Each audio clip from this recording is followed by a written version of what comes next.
Be who real. for those who don't know what, and again, this is for the people who don't know nothing about prison. The difference between a low, a medium, a max, supermax. Can you explain that? Okay, so let me explain it. There's this orange book, you heard me? A federal book. When you get sentenced, you're going by points.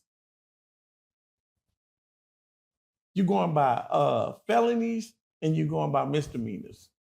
So depending on how many felonies you got, how many points you get, it's going to determine whether you go straight to a supermax or a low or a camp. It's going to determine all that. Because see, I ain't even know when I first got my time and stuff. I'm thinking like, okay, prison is prison. But in the halfway point in Sherman, waiting on the feds to come pick me up, I learned different. They're like, how many points you got? Where you going? They say I'm going to Pollock or Pollock or some shit. And they're like, oh, damn, bro, I'm sorry about that. I'm like, what the fuck is you sorry for? Prison is prison. I'm like, nah, bro, I'm going to a medium. I'm going to a camp. I'm like, what you mean you going to a camp? Y'all going camping and shit in prison? What the fuck is you saying?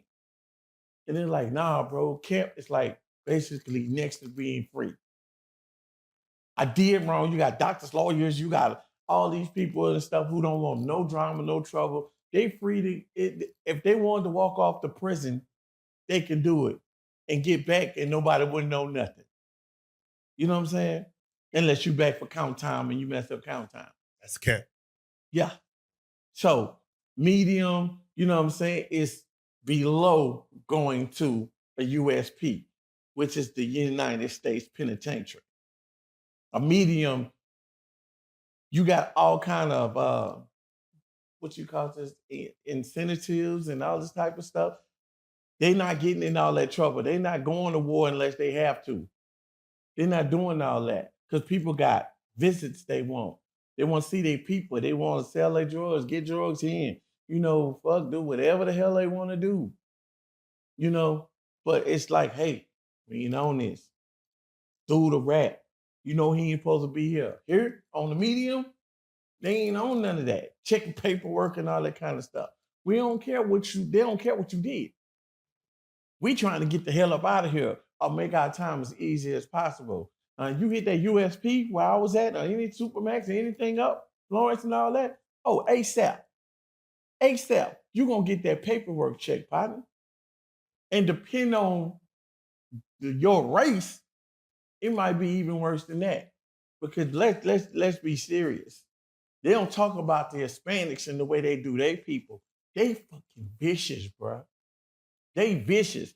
They gonna stand there when that bus come and them niggas in laundry tell them, hey, such coming, it's 3 dudes coming from such and such. Number such. They already know your business.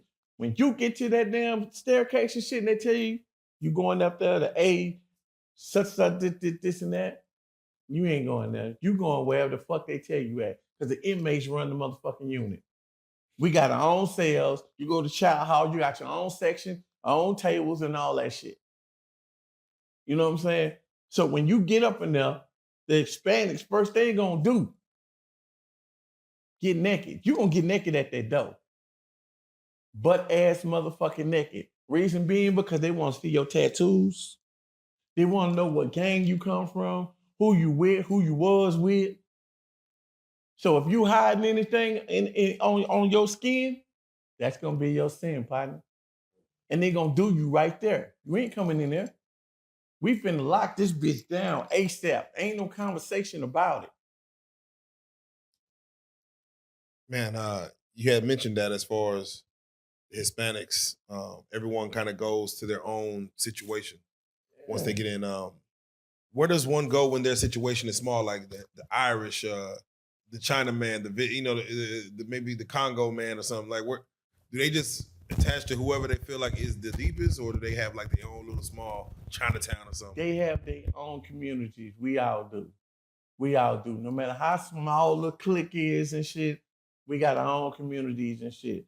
If you come from New York, they gonna say your people over there. You go run with them New York niggas. But if you happen to be from New York and you really from Barbados and all that type of shit, and you want to run with the Jamaicans and all that shit, you got that option.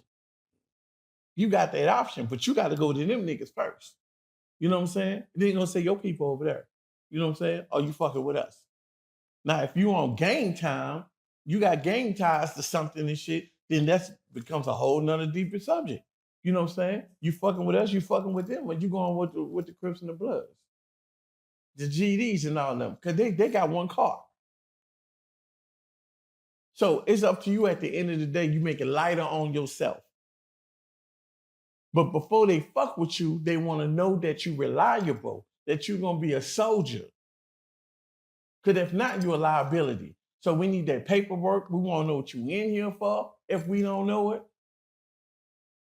we're gonna know if you. And then don't get me wrong, you got some motherfuckers that come from different prisons, going prison to prison, getting shipped because they can't keep their mouth closed. They always in some shit. You know what I'm saying? Acting like a hoes or whatever, this and that, stealing, doing all kind of stuff. So that's what we call compound hot. You know what I'm saying? Yeah, you were straight in your paperwork, but once you got on got on the tier and shit, you wasn't straight no more because you started running your mouth. You got in people's business. You started wars. You did all this shit. So you compound hot. Question. So there's, all the stereotypes of prison. When they say you don't need to go into prison sagging, what is that stereotype? I mean, is that something new? Is it like, Nah, it ain't nothing new. I mean, basically, you know better, you do better. You know what I'm saying? It's just like I was told a long time ago, years ago, when I first started doing time, you know what I'm saying? When I was going to Gurney and all these, you know what I'm saying, little spots like this, waiting to go to fucking Vito or go on, not Ferguson, I wasn't on the damn Ferguson. East Ham. When I went to East Ham and all this, you hear all these stories and shit before you get there. And shit, you sitting in cell with a motherfucker been locked up 17 years already, he gonna give you the spiel. You know what I'm saying? Nigga be like, yeah, I wouldn't be doing that if I were you, put your pants up, partner, you know what I'm saying? You got them booty bandits and shit, you know what I'm saying? The boys gonna get you know what I'm saying? It's been since the beginning of time, you know what I'm saying? well, no, they said, I had another gentleman in here who said he was doing time back in the 80s. And sagging pants was a term of like you was a gangster. You weren't working with nothing. It was respected in prison as such. And then slowly over time, this the 80s. Yeah. So slowly over time, it became something It to changed. where yes, it's like a signal, I guess. Because if you actually go back to the original meaning of sagging, it was not called sagging, it was called breaking. Breaking came from the slave ship.